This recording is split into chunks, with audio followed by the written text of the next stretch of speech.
I made the decision I had to go. He was starting to go under. God puts you in a place and things happen. And if you have faith, Julie Macholz was like a guardian angel, rescuing a man who police say attempted suicide.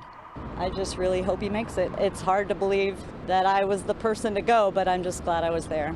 At the water's edge, Julie turned to a first responder. He was great. He said, "You're doing great. You're doing everything just fine. Just hold on." He even offered, said I ought to get a job working with those guys. He was cute. And if it looks like Julie knows what she's doing, there's a reason why. I was a lifeguard in high school, and I was a water safety instructor in college and a lifeguard in college. And a trailblazer, a pioneer, one of the first women to become a Navy fighter jet pilot. There's a lot of water training in the Navy, and there's a lot of course, thinking on your feet and being trained to handle an emergency. So that helped. Police say the man was hospitalized in serious condition. Julie walked home with her dog and could see the rescuers from her window. She showed her daughter. That's why I'm wet, and my husband walked in right then. Heard the story, and it didn't surprise me in a way. She's a take charge kind of lady, and extremely proud. After all this, they had a margarita and reflected. The big picture of things, I'm just glad I was there. There to save a man. Add hero to Julie's list. So welcome back to Chicago's Bravest Stories. We have the honor of having that person who actually jumped in the water with us today is Julie Macholz. Hi, Julie. Hi, guys. Thank you so much for agreeing to do this. I know we've been talking back and forth, and since the time that we started talking, we've had things going on in the city, to say the least. And you are a Yes. resident of downtown, right? Yeah, right there at State Street. We can actually see the State Street Bridge from our living room, and then if we look down hard enough, we can see the street and State Street in front of us. Yeah, so I mean, you and I were practically shoulder to shoulder yesterday then. So I bet. Yeah. I watched you guys all day long. It was a long, hard day just to watch. I can't imagine what it was like for you. Well, thank goodness that you're not in the area right now. So, yeah, thank you so much for coming out, Julie. We really appreciate it on short notice. Luckily right now you're safe away from the city for a little bit, right?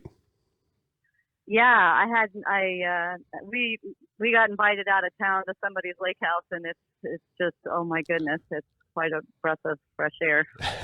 Well, let's jump right into what happened. You were actually walking your dog, and this was, what day was this? This would be Thursday, I think. Thursday, yeah, Thursday, and this was like 1:45 in the afternoon, and you were walking your dog over on the Riverwalk, right? Yeah, I was crossing the street from like the Kemper building on State, just right on Wacker, just crossing the street toward the State Street Bridge. Yeah. Okay. When I first saw something was going on. So did the commotion kind of get your attention, or were you like one of the first people to see this guy jump in the water?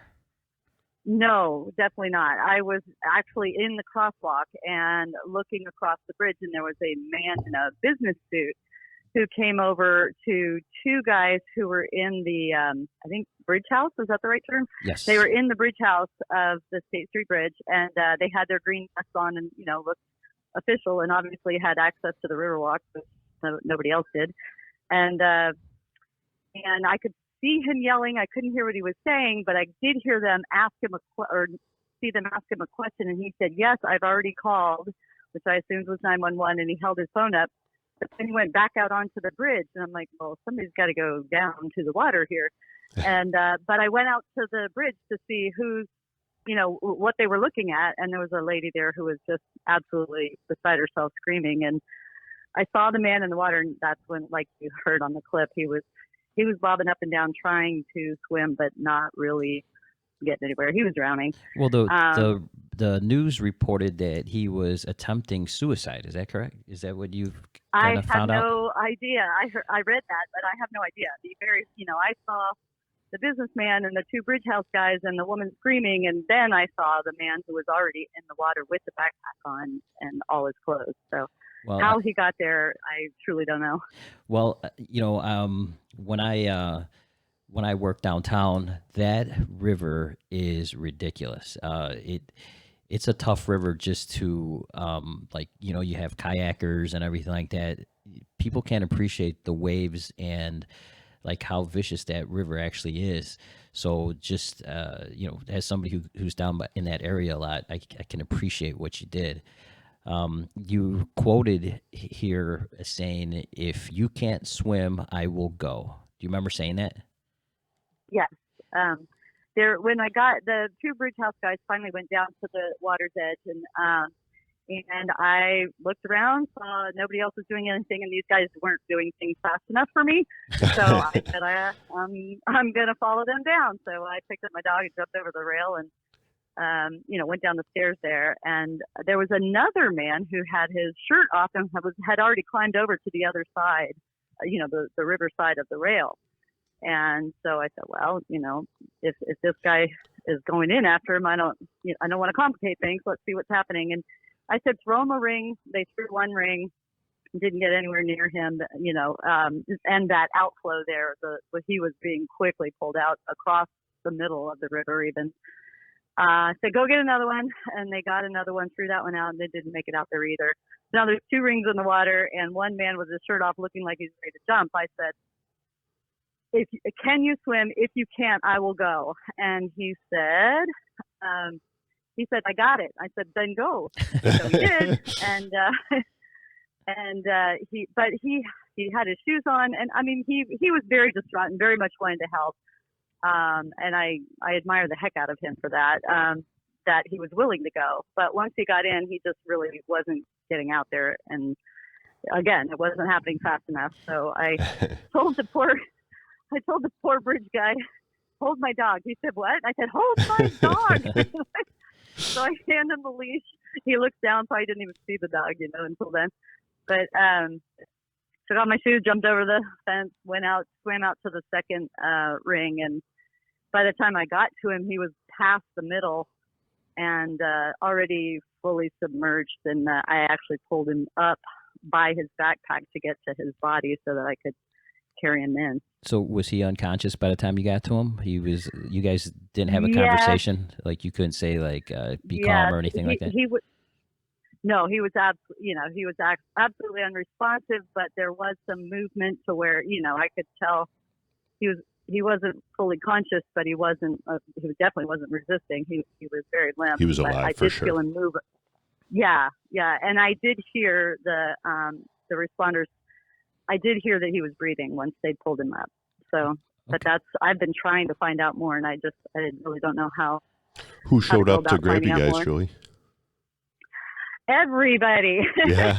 There was in fact, there was a police boat that had a flat back to it that came up so fast that it really picked up a lot of waves and made it a little bit hairy there.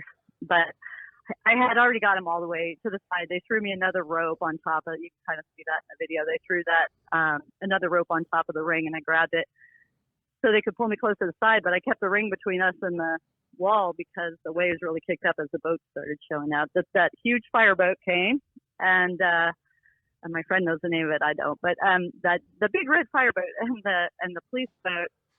While I was swimming, there was another boat that looked like a civilian boat, and I tried to motion them to come over and help, but they were just watching, so I kept swimming.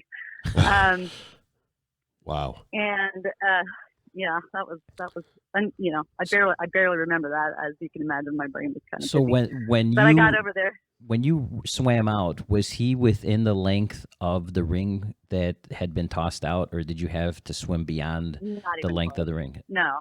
There was more than enough ring for you? Okay. No.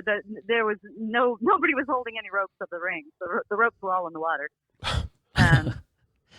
Yeah, it was just a ring. I needed the ring. I went and grabbed the ring and took it out there with me. Yeah, with all this silliness, you did all within your power to do what we teach, what's being taught to first responders everywhere, throwing out the ring, if you have a boat available to help someone, and you literally, you went go, and you got it done, and you got him. It's amazing to me that not only did you pull him out, or that you pulled him up above water, but that you were able to get him pretty much to shore, despite everyone trying to make it hard for you, running boats around you like maniacs. Well, what people can't appreciate is that once you got to that wall, like the hard part just starts when you get to that wall, because it is a steep wall to try to get up with just one person, let alone another person. There was no way the both of you were getting up that wall together. No, my hope was that someone could get a rope and drag us over to the other side of the bridge where there's a ladder. But we couldn't go east because of the outflow water was right there. So I was just west of the outflow water, and I just went straight back to where I jumped in. But it's way too steep. But I was hoping somebody could grab a rope and then drag us down to the other side where it's flat, down to the river. Can somebody do something around here? Well, the standard procedure for well, no, by then, by then they, all the responders were there. Well, So if you watch the video of you at the wall, and you see them pulling up the guy, you see the dive team really implement their standard procedures of putting if anybody gets to see the handcuff knot in action. That's like how they are taught to pull guys up from the thing. And when, whether it's the break walls or these, steep sides of this river, you can really see this thing in action as these guys are pulling them up. And you can see that they're at one point, it's Julie, the victim, another guy who was a non-diver, and then a diver, all in the water at the same time, all like clinging to this, the ring. And it's pretty impressive. I think you guys. there were actually 3 divers. There was one guy behind me. He was the guy I was talking to that was behind me. And then there was one. There were 2 other guys that eventually in the water, all 3 in their scuba gear, I think, or their suits. And then I found out his name was Kenny later. Kenny was over with the other life ring, to the side. And I think that's what makes it so incredible, Julie, is that me personally, I'm no hero. I put on equipment that's designed to go into structural buildings for firefighting, and I do what my job is. Police officers are equipped to go into situations where they've got potential violent criminals, and you are just a person unprepared, walking your dog, and just relying on experience and training that maybe you have had, just make something happen out of nothing without any safety or due regard for yourself, that's really the most incredible part of this thing to me, Julie. Thank you. Well, that may have been the most impressive part about your story for Corey, but in doing my research and what I've heard mentioned in the newscast was that you are a retired naval aviator. And to me, that is an amazing story in itself, because I can't imagine that, prior to your retirement, there were very few female naval aviators. Yeah. I got my wings in 86. There were not very many especially tactical jet pilots in the Navy. In fact, the Navy had better opportunities for women to fly tactical jets than the Air Force did at the time, and I got to do some really neat flying in the Philippines as an aggressor pilot. Yeah. What aircraft did you fly? It's called the A4 Skyhawk. Okay. It used to be in the 80s, before the F-18s became the Blue Angels. The Blue Angels used to be flown with A4 Skyhawks. They're pretty cool. Well, pretty cool little jet. You and I, when we talked about setting up this podcast, I was telling you about a book that I was reading that I heard on another podcast by Dan Pedersen. It's called Top Gun: An American Story. Are you familiar with this at all, or the guy? He's one of the first one of the co-founders of the Top Gun school. Yeah, no, I don't know Dan Pedersen. I do know a lot of guys who've been through Top Gun. Well, so I actually, I don't know when I'm ever going to have this opportunity to talk to somebody who actually was a naval aviator, but in the book, he talks about a place that, before there was a Top Gun school. It's 80 miles off the coast of San Diego, and they call it a place. It's called Whiskey 291, and it's where they go, and all these aviators, whether it was Air Force, Navy, Marines, and they would go and they would dogfight each other. And Yeah, in order to start the that's what- dogfight, you had to flip each other off. Then you had to go bank around and then kind of do like run right at each other, break off, and then the Yeah. dogfight would start. Have you ever heard of that or Right. been a part of it? That's what I do. Well, I mean, Oh, you that's did it? That's specifically- what I do, Vince. You did that? Yeah, that was my job in the Philippines. Well, I mean, what Top Gun is a specialized school. So once pilots have gone to their fleet squadrons and probably have a tour under their belt, where they've gone out to sea for a 9-month tour or whatever, they and then they get selected. They're usually some of the better fighters. They already know how to dogfight, but they're some of the better dogfighters in their squadron, and they get selected to go to the Top Gun school, and then they learn their skills there, and they bring them back to their squadron so they can share that extra skill and experience they got with the rest of their Well, that's Yeah, what the pilots in the Dan squadron, Pedersen was but- saying is they would take they would go to the fleet and take the 2 best pilots from the fleet, which didn't Right, sit well with right. everybody because they would lose their 2 best pilots. But they sold it on Yeah, the fact that, yeah. hey, you'll get them back, but and Right. then they're basically, it's a graduate school for pilots, and you'll get them back to Right. teach them because they were Exactly. saying that they became so missile dependent where the MiGs didn't have missiles and they could only get within gun range of these pilots, so they were so much better Yeah. equipped to dogfight. Yeah, I haven't talked to a non-pilot who's explaining it as well as you are. Oh well, Yeah. that's what's so ironic is like it's fresh in my mind because I just got done like listening to Dan Peterson, like hearing this guy talk and getting into his book. I was just like fascinated. I never thought Yeah. about researching who founded Top Gun and why they put it together and stuff like this, but just the fact that these guys would get so much more flight time than anybody. They're doing like 10 times more flight time than even a pilot who's seasoned, and that's what makes them so good. Julie, would you have time at all Yeah, to? I mean, Oh, yeah. sorry. I'm sorry. You go ahead. No, I was just going to say, yeah. But I mean, all the guys in the squadron that's what we all do. You do it's air-to-air training. I mean, being in the military, your whole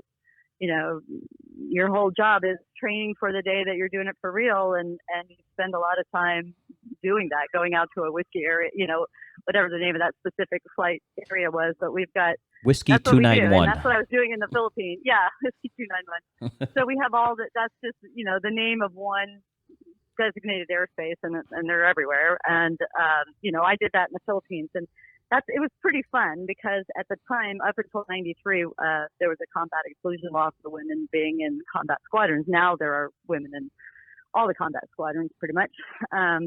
Although still, not so many. I'm sure they could all and, thank you for people like you paving the way, Jewel. Oh, I hope so. Yeah. Do you No. would you have Take would you time. have any time or want to talk about any experience coming up through the military or Coming up through the military? yeah? You mean as a woman or just in general? Oh, just in general or as a woman. Yeah. No, it was, my dad was a naval aviator. He wasn't a jet pilot. So, I thought I wanted to, fly big transports like he did. But once I got into flight school and I got to the point where you're doing the more the more like aerobatic kind of things you're learning in basic training, I was like, this is really fun. I want to go jet. So, so I did. I ended up getting to go jets, and then I ended up getting to go to the best squadron, in my opinion, available at the time for me, and that was the squadron in the Philippines, where we were the aggressor pilots, and we fought against all the F-14s and 18s and 16s and 15s, and we just go out there and we got to be the bad guys. It was really fun, and do very similar training only it was in the Philippines, but when all the ships and squadrons would come through the bases we used to have there. So did you go in as an officer right out of college? Yeah. Okay. Yeah. I was ROTC at University of Texas all 4 years, and trying to get into flight school. There were only 7 slots for women per year out of the ROTC program. So I got in by the skin of my teeth on that one, but it all worked out. So they had an actual billet that you could take for a pilot, or does it not work that way with pilots? Yeah, no. Well, as long as your eyesight back then, your eyesight had to be really, really perfect until you got your wings. So that was something everybody was nervous about, because it wouldn't take much to kick you out of the program with the eyesight thing. But 7 women out of all the ROTCs in the country were selected to be pilots per year at that point. So it was tough, but I made it. I think I was barely number 7, probably. Wow. During any of the Middle East campaigns, were you involved in any of that? No, I was. I did 2 years in the Philippines. Did a lot of military exercises then, but it was pre-1993 when the women, started going into the regular squadrons.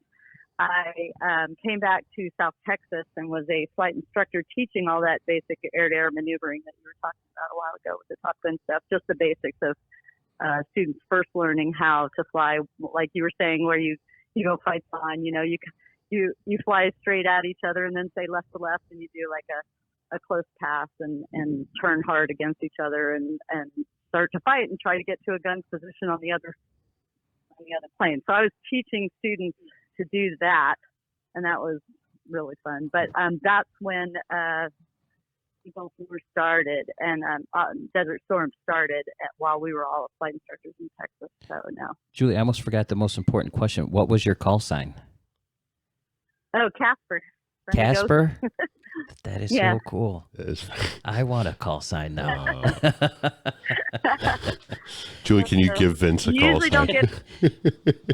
Well, usually don't get to pick your own. A lot of people don't like their call signs. Oh, that was the thing in the book, is that your call sign is like from something stupid that you did or a variation of your last name. So it's nothing that they you could be really rude. If you had big ears, it might be Wingnut, or if you did something or Dumbo. Hard, it would have You would be that. Yeah, you'd be Dumbo. wow. Yep. Julie, well, I joke about it pretty oftenly, but truly, thank you for your service throughout the military, and really, this gentleman has you and I would say pretty much you only to thank for his life right now.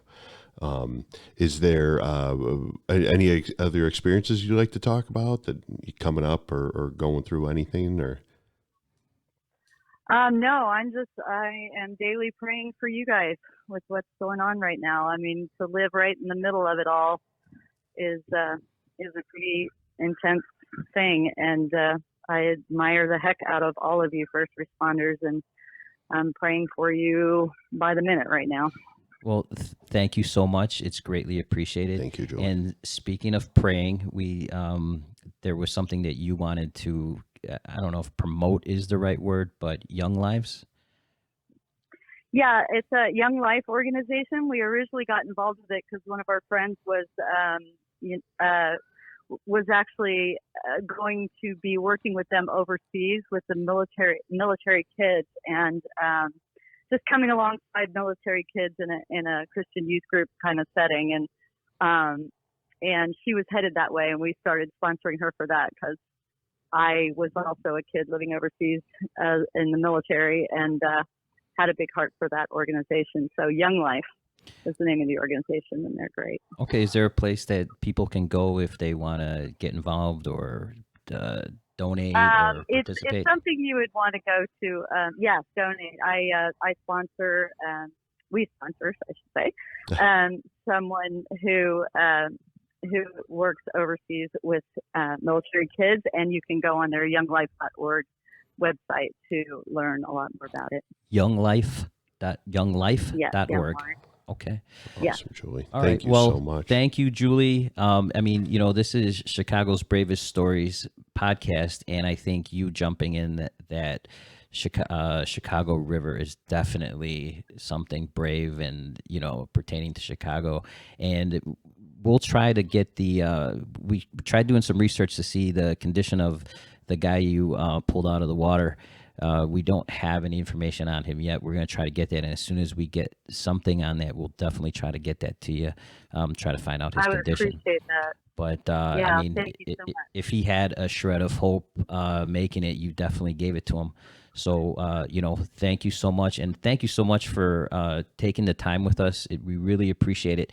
And we would like to reserve the right to call you again and have you come into the studio and talk to us more about cool stuff like some more jet fighter stuff.